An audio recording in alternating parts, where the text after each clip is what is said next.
bagaimana lama atau terjadi proses kecepatan terbentuknya katarak.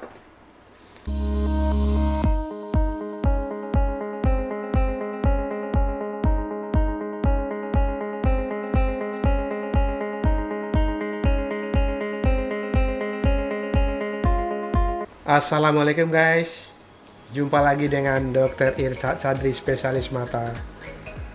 Pada konten kita hari ini, kita akan bahas 5 pertanyaan yang paling sering tentang katarak.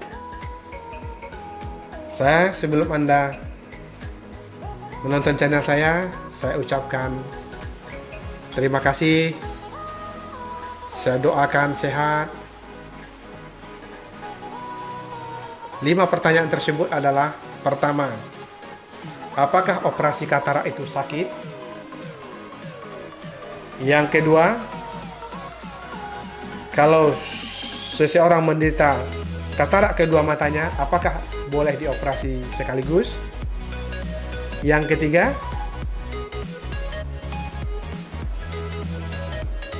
berapa lama setelah operasi pertama dilakukan untuk operasi katarak mata yang selanjutnya?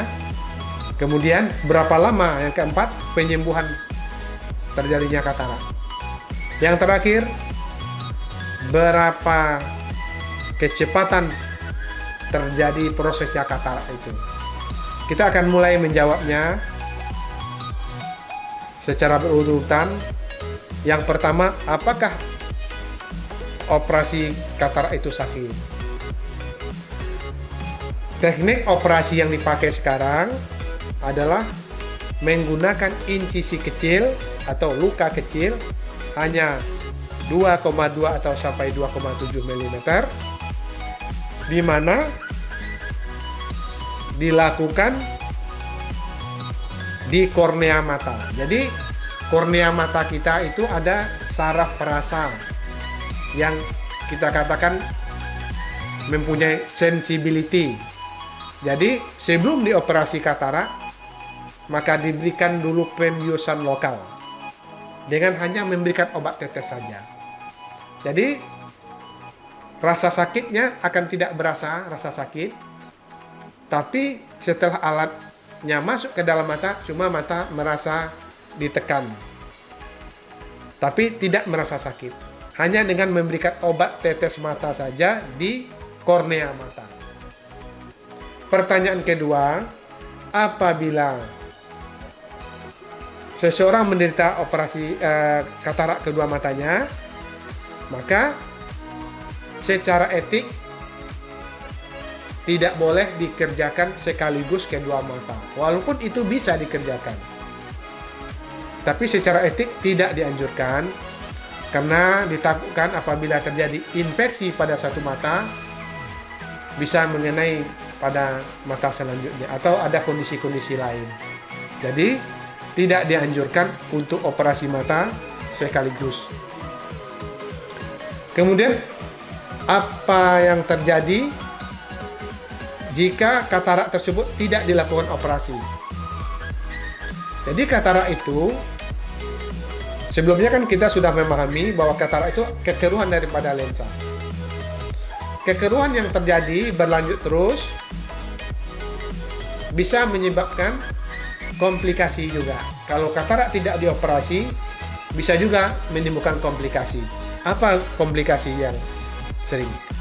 Adalah terjadinya glaukoma akibat katarak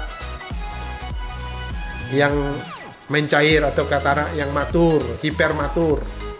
Kemudian infeksi kedua adalah terjadinya peradangan yang kita katakan sebagai peradangan dalam bola mata akibat oleh lensa mata, yang kita katakan sebagai uveitis. Kemudian pertanyaan keempat, berapa lama jarak operasi mata pertama dengan kedua? Dengan teknik operasi sekarang, penyembuhan terjadi lebih cepat. Jadi 1 minggu kadang-kadang lukanya sudah tertutup sangat baik. Sudah tidak ada mata merah lagi. Tapi untuk operasi, kita biasanya menunggu 2 minggu atau sampai 4 minggu, itu sangat baik sekali. Walaupun 1 minggu juga sudah boleh. Tapi lebih baik menunggu lebih kurang 4 minggu supaya kondisinya betul-betul stabil. Kemudian yang kelima, bagaimana lama atau terjadi proses kecepatan terbentuknya katarak. Tidak ada yang menjelaskan bagaimana kecepatannya, kekeruhannya tersebut. Kadang-kadang bisa menunggu bertahun-tahun. Biasanya katarak itu kan kekeruhannya kan perlahan. Jadi kadang-kadang tidak memerlukan kacamata, kadang-kadang bisa memerlukan kacamata.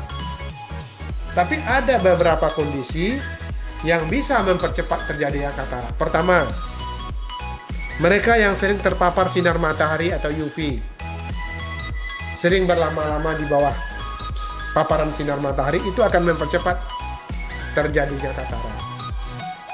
Kedua, mereka yang menderita diabetes mellitus atau yang kita katakan penyakit gula, itu mempercepat terjadinya katarak. Ketiga, mereka yang sering mengkonsumsi obat yang mengandung steroid. Biasanya mereka yang menderita asma. Biasanya mereka yang menderita asma kadang selalu memerlukan obat-obat yang mengandung steroid. Mereka sudah mengkonsumsi sudah dari lama, itu akan mempercepat proses terjadinya katarak. Kemudian mereka yang mempunyai penyakit glaukoma, itu juga mempercepat terjadinya katarak. Kemudian lagi menderita radang dalam bola mata atau kita katakan sebagai iritis atau uveitis. Kemudian mereka yang mengalami trauma, baik trauma tumpul atau trauma tajam. Kalau trauma tumpul lebih lama menimbulkan katarak daripada trauma tajam. Jadi demikian guys, 5 pertanyaan seputar katarak. Mudah-mudahan bermanfaat. Silakan komen, like, subscribe yang belum, share kalau bermanfaat. Tekan tombol loncengnya supaya tidak ketinggalan konten selanjutnya. Sampai jumpa di konten berikutnya. Wassalamualaikum warahmatullahi wabarakatuh.